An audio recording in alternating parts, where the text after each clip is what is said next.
પ્રણામ. હું આલાપ, જ્યોત્સનાબેનનો સોહામણો આલાપ, એમનો 7th ગ્રાન્ડ ચાઇલ્ડ.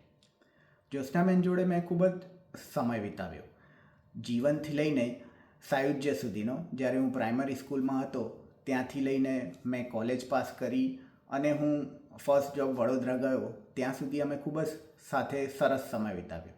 જ્યોત્સનાબેનને ઘણા શોખ હતા. એમાંનો એક શોખ એમને સ્પોર્ટ્સનો પણ ઘણો શોખ.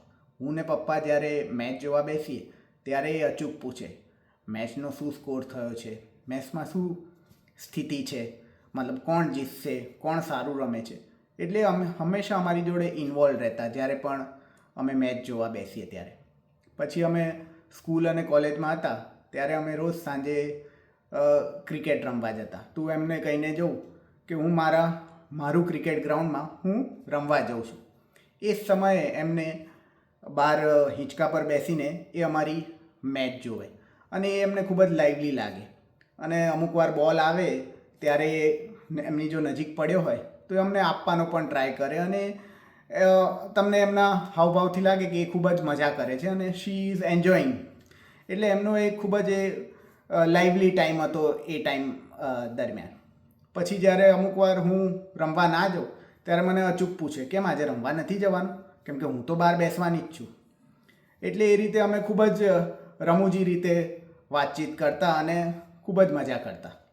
પછી જ્યારે અમુક વાર મારી એક્ઝામ ચાલતી હોય કે 10thની એક્ઝામ છે, 12thની એક્ઝામ છે કે કોલેજમાં એક્ઝામ ચાલતી હોય તો હું ઉપર વાંચતો હોઉં ત્યારે બધાને કહી દે આલાપ ઉપર વાંચે છે એટલે આપણે ટીવીનો વોલ્યુમ એકદમ ધીમો રાખવાનો છે. હવે ખાલી મને જ ખબર કે હું ઉપર કેટલું વાંચું છું.